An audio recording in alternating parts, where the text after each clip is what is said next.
all here and to have seen you here each night. I also want to thank everyone who made this evening happen. Scott Arford, Lars Langberg, Randy Tuma, the board of directors of 2AES, all the generous support of the members, Jim Zach for this space, Eric Pfeiffer and Ivan also, and a generous grant from the Left Foundation. For those of you who have been here through the series, you've heard this before, but we're very excited to announce our move to the California College of Arts and Crafts this fall. And we'll be joined there with other nonprofit design organizations, along with both the faculty and the students of CCAC. And we truly believe that this campus will become a center of activity for the design community.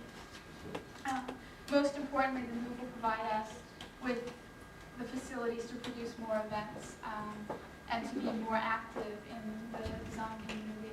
We'll have a place for exhibitions, and we'll inaugurate that exhibition space, or help inaugurate it, with a process and product inside the 43rd Annual Progressive Architecture Awards.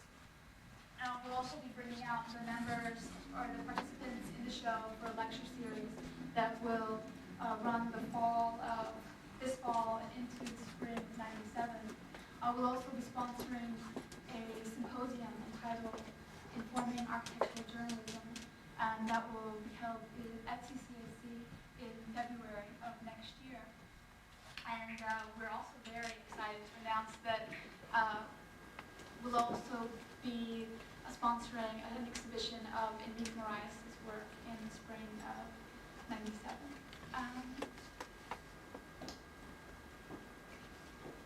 I want to thank all of you for supporting us and encourage you to continue supporting us and become members if you haven't done so already. Now I'd like to introduce the moderator of this series, local architect and 2AES board member, Adi Shamirzai.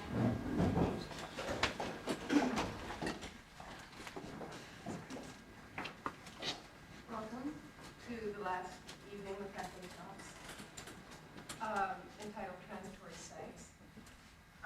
Thus far in the series, we've introduced, and our speakers have introduced, the possibilities that our physical world that we interact upon, and as architects, as designers, as dwellers, inhabitants, is actually quite a bit non-permanent, unknowable because of its transitory nature.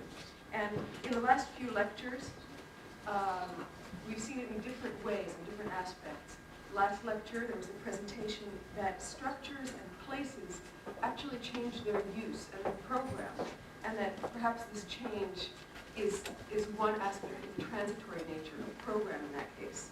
The previous lecture had to do with the layers, the cumulative quality of landscapes, both urban and natural, that we intervene upon. And then the very first lecture had to do with the impact of fleeting bits of images and word that make up our kind of visual scape, and their power, even though they're not actually tactile or physical things. This evening we're going to introduce kind of another aspect of what might be thought of as the transitory. And I thought I might read a little bit, just very quickly, from Gaston Bachelard. Memory does not record concrete duration. We are unable to relive duration that's been destroyed. We can only think of it in the line of an abstract time that is deprived of all thickness. The finest specimens of fossilized duration are to be found in and through space. Memories are motionless, and the more securely they are fixed in space, the sounder they are. And the stuff that we call space, we might think of as annotated by objects that frame and that mark. These objects and fragments, props, we can say, allow us to know space more intimately than we would have otherwise. I mean, how else can we speak about space? But a strange thing occurs in that the objects, those things which are less or least anchored, least fixed, become the most kind of permanent. Perhaps they are the non-transitory elements, and certainly they grant us an understanding of space, both temporal and tactile. And our speakers this evening, Alan Skolansky and Brian Goggin, both work with things, made objects, and the space that is created in turn. Our first speaker, Alan Skolansky, is a designer trained as an architect. He's working right now on mostly making furniture, and anytime I take a breath from my polenta or my anchovies and celery salad, it's zoom in and look up the staircase. I know in part through the thing, although I'm quite immersed in the food. So Alan Skolansky, happy to have you here. Thank you. I am for the last 8 years or so, and he works with found objects in unusual contexts. His current project, or what will be starting this season, I thought was particularly important for this kind of audience, is something called Furniture Flight, and it's going to be kind of a happening that takes place throughout the whole fall and kind of arrives in February, is that right? And we're going to see a little bit of it. So I'd like to welcome Brian Goggin.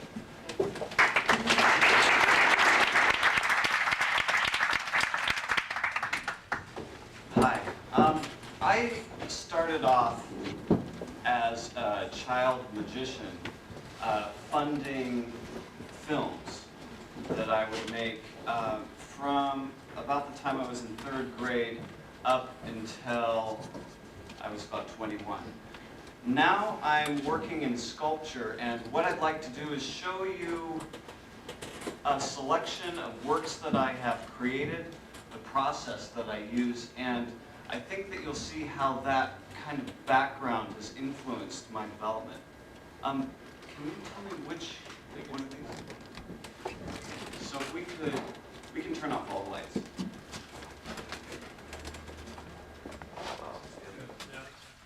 Okay, so this is a drawing of a piece that I did after I found this piano that was going to be chopped up for kindling, and it was abandoned in a school near Santa Barbara, and I was in love with this object. And I, like a writer, I think, took on this object as a character and came to appreciate the soul of the piece. And since I was in Santa Barbara, I'm sure that had an influence on the development of the sale.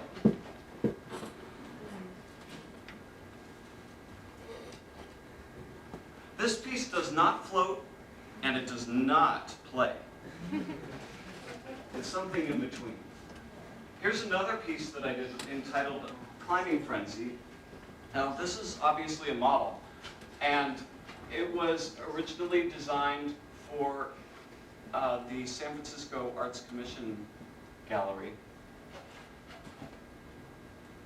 These are a couple of shots of it. What I do is I like to build maquettes before I build the final piece, because it helps give me an idea of the sense of space that I'm working with and the objects.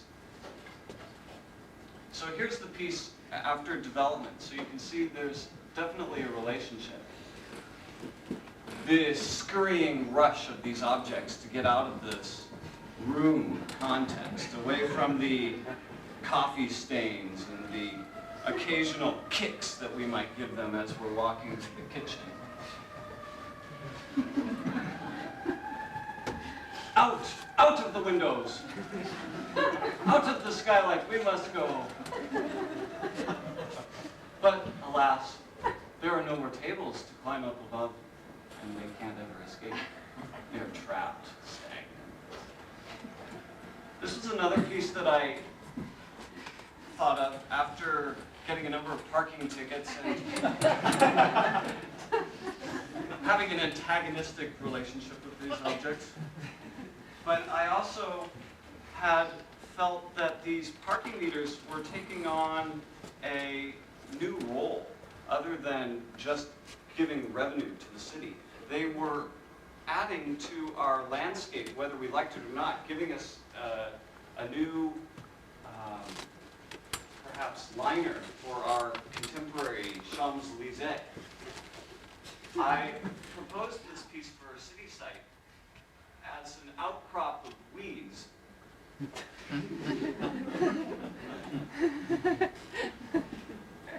Completely accepted. So I built it inside, and this is sometimes what I have to deal with. I will come up with an idea for a specific site and then have to readapt it to a new site.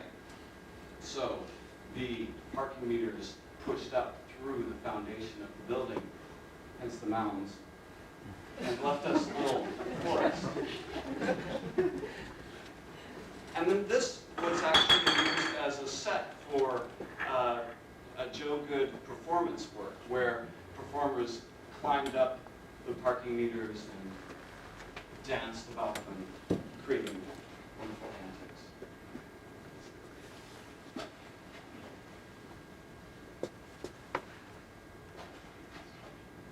Okay, then I was asked by the Center for the Arts to do a new piece using tables, again, in the courtyard of the Center for the Arts at Yerba Buena Gardens.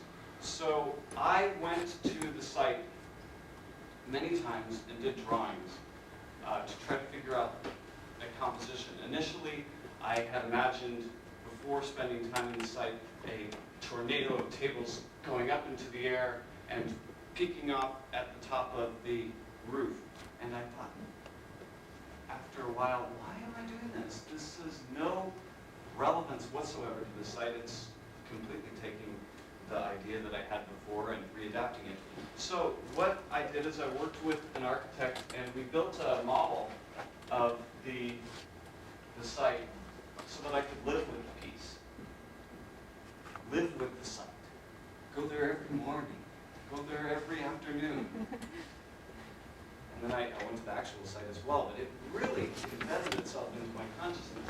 I also studied Japanese brush painting, trying to deal with the angles on this building, and felt as if I wanted to break up a lot of the really strong lines and give it some curvature. So we composed the piece with dollhouse furniture again.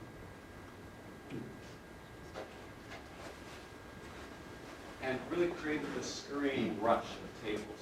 And the relevance to the site was related to a story that I had heard about a flock of parakeets which had been released from a pet store, as I heard this story, in the 1950s. And the parakeets in this city were able to adapt to the urban environment and actually act as a draw and a family and a welcoming party, as it were, to all of those lost, forlorn parakeets that were released from homes all about the city, where these parakeets were able to take on this new environment as their own. So were these tables able to take on the role, the urban bison roaming across the plains. This was not any lemming jumping off a cliff. No, this was normal. Just another day's romp. And so this was the final composition. Now the idea being, I really wanted to create the illusion that there was an impossibility going on here, while also satisfying the needs of the insurance companies to make sure that these tables would not collapse on anyone. Nor was I allowed to pierce a single hole in the building. So we went to work. And we built a huge foundation for these tables to hop out from the top of the roof.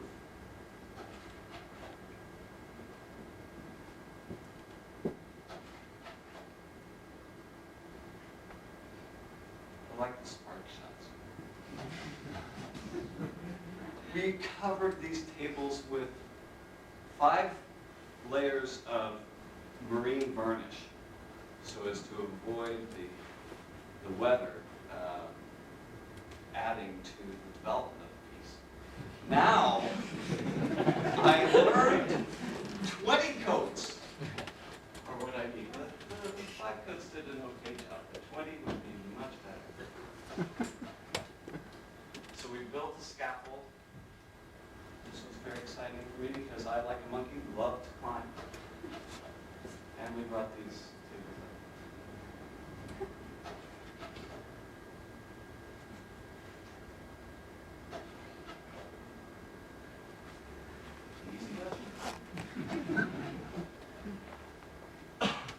So we didn't bolt the tables on at all. We built this, I think it was, in the end, it was about 2 tons of a cantilever to help support these tables as they popped off the side there. This is just finishing up. So you get that sense. It's really similar to the composition of the initial model. And so there's that.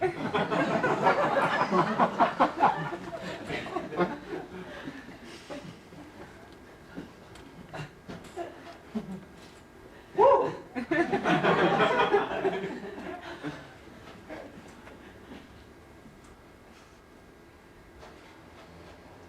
Okay, so this was another piece I had proposed for Reunion Island after being asked to create a possible installation there.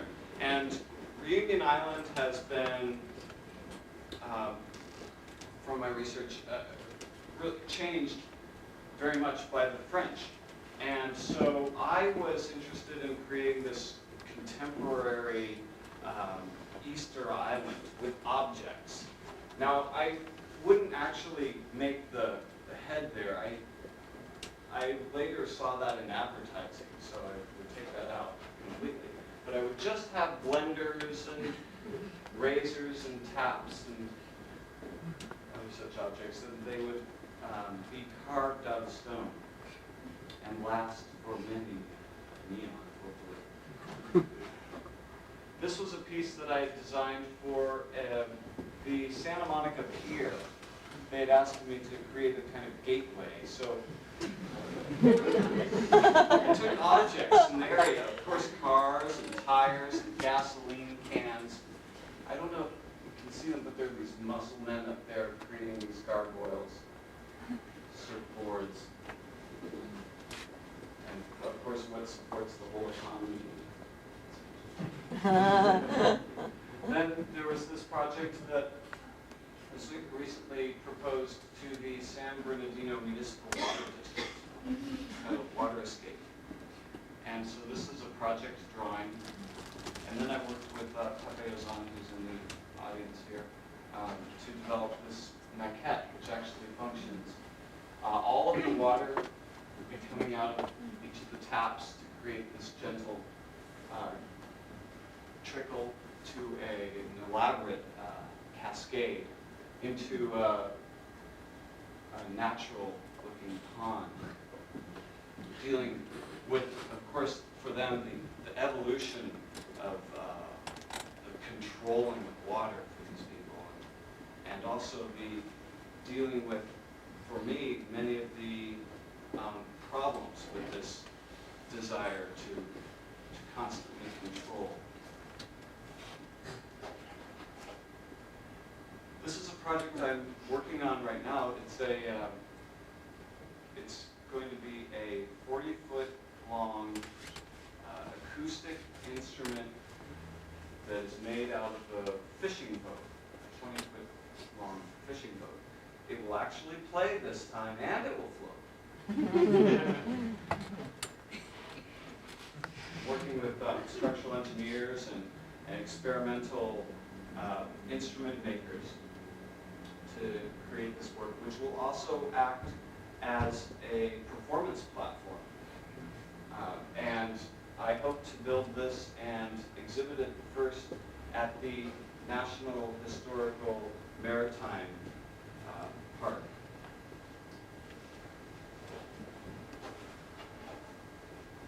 These have always been inspiring to me, these towers. And I wanted to work with the shape to develop a Gothic electric tower. I'd love to build this right along this side of the freeway heading to Los Angeles. See these towers passing me by.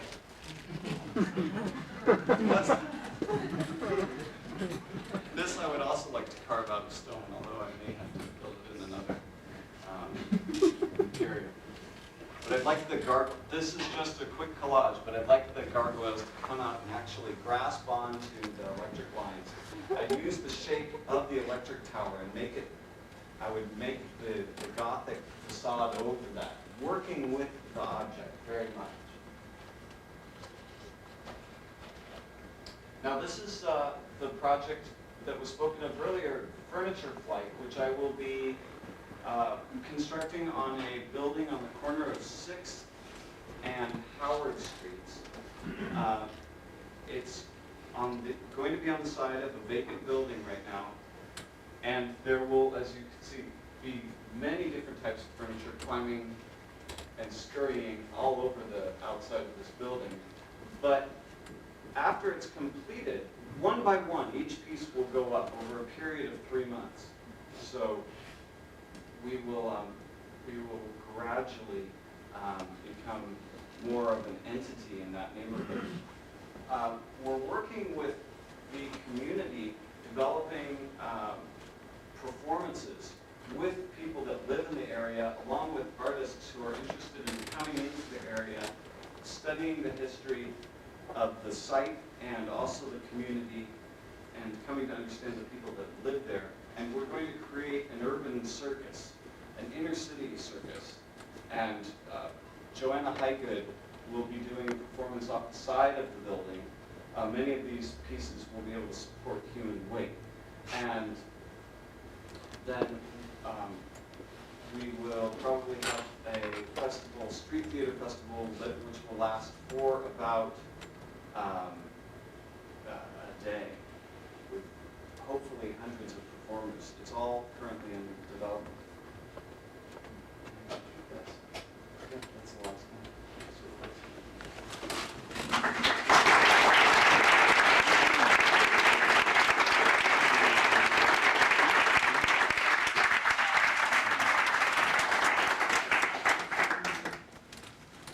I thought we might open it up to questions. Where's Alan? No, I don't think I find it. Alan Slatsky? Maybe if we could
funny, cartoony. Well, it's something almost anti-technology Yeah. in a way, because the mechanical systems that you use are Low tech. so rudimentary. I mean, Yeah. I mean, yeah. Well, that's the only way that, at least in furniture, that I can communicate how it functions. If it was a high-tech solution, and it's also what I'm familiar with. You know, I really know very little about high technology and how to apply it to what I do. So I use low-tech solutions, and I find that the low-tech solutions may not accomplish the task as quickly as a high-tech solution, but they're more familiar to us, they're more comfortable, and at least for me, I enjoy being with them perhaps a little bit more on a comfort level. You know, But also it's to really stress your idea that the piece illustrates what its function is, where Right. we look at a computer and Yeah, we exactly. almost know how to turn it on. Yeah. And it's about Yeah. you know, it illustrates an interesting paradox.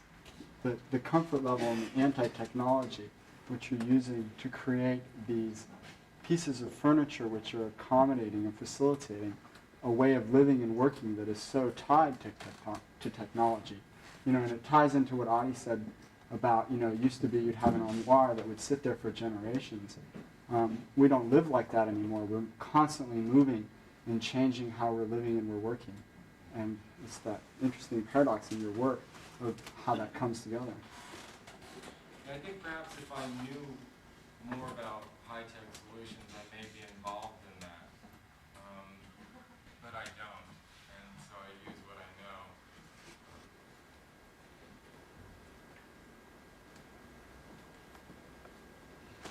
I just think that Brian Kirk makes us see that something ridiculous about it. You know, the fact that these things, you know, our busy lives are, you know, trying to do lives where things have to be moved and be coffee tables and beds and, you know, lamps and tunes and same time. I had a question in relates something back to materials, but it's a question for you in the sense, considering Richard Serra's work, and particularly the piece he has here at the museum, where there's lead, the molten state placed in the corner, then shifted out, replaced, shifted, which uses the nature and character of material to portray a sense of animation. And I was interested in where you felt your work was going in relationship to some of that minimalist work that had tried to use materials in essence to talk about actually some of the very same things that you're discussing in your work, which is much more animated and figurative in a sense. But where you see an evolution or direction in terms of your own personal thinking and your work relative to some of that, the work of Richard Serra.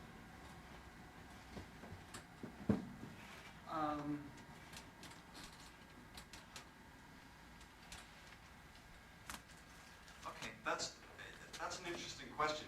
Comparing my development with this other artist's development, am I understanding your His portrayal of animation of animation through this process through of the pouring process of material. the lead? Well, I don't know if I can really answer that very well. I can talk about these projects that I'm working on, and I can talk about the processes which I'm using. I don't know if, I think that his gesture comes through in the splash of the lead. And I think that goes to my appreciation of the simplicity and the complexities contained within Japanese brushstroke painting, for example, that may be very minimal, or trying to create a circle and showing the mindset of the person that was creating that circle after the fact, looking at the final project.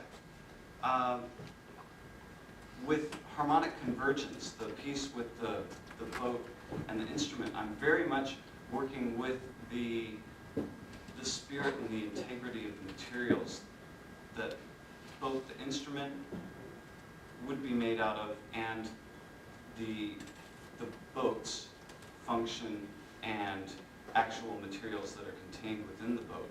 And I leave the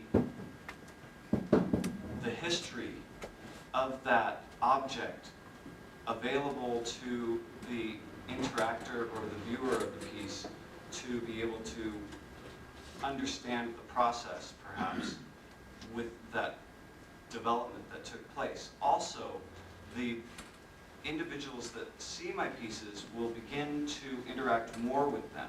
With this piece, you'll be actually able to get onto the boat, you'll be able to hit it with a big paddle, and it will resonate very deep bass tones, much like a harpsichord, or no, a harpsichord plucks, like a hammer dulcimer. So in that way, I think that that's the best I can answer that question. Maybe that piece is like a mutation of pathologies. Yeah, well, Begins to but it draw- also contains, for me anyway, it contains this process and this development and relating to space, relating to trying to create a piece that floats on a body of water, that can interact with people, that deals with a material, an object that I found that already has a sense of history, in the same way that perhaps this room that Sari poured the molten lead may have spoken to him, or he related to that space in some way. I think also in both cases, we are lost when it comes to scale. Completely, we're lost in reference to the, to the immense industrial scale of our world, and the scale of our intimate objects, like blenders and things.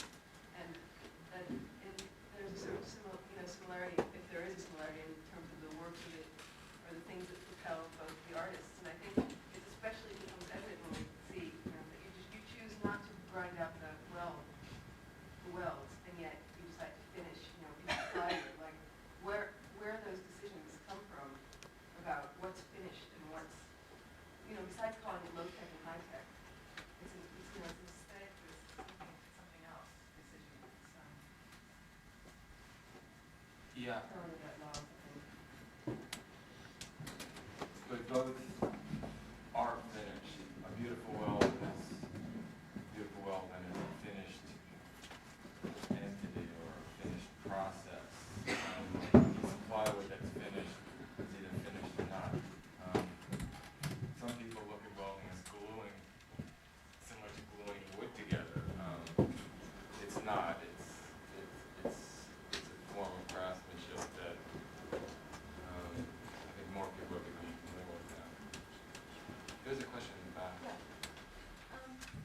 I was just observing that with Alan's work, it seems that during your design process, you're thinking very much about how the user will interact with the piece.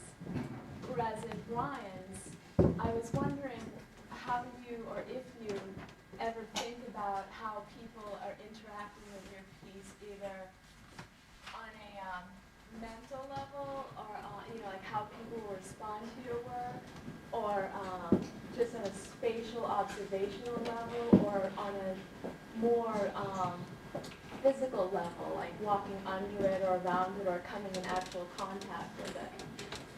Yeah, well, I think that I like to take all of those considerations under consideration. When I create these pieces, in a sense, try to bring back place to place, bring back a sense of place to place, where I have felt in our contemporary culture many times that we've become disassociated with where we are because of the perhaps often, all too often, bland developments that have taken place. And so I will interject a temporary change into this environment. Unlike advertising, I'm not trying to sell anything. I am inviting people into a poetic image which they can walk around, which they can interact with on many different levels. With the piece at the Center for the Arts, I was inspired by the cathedrals of Europe that I've been to in creating these tables rushing off the roof where one could walk under these eaves and get a similar sense of grandeur and the lightness of the objects floating, heavy objects overhead, and also creating space or accenting space in similar ways that I feel stained glass windows do for me, or these huge archways.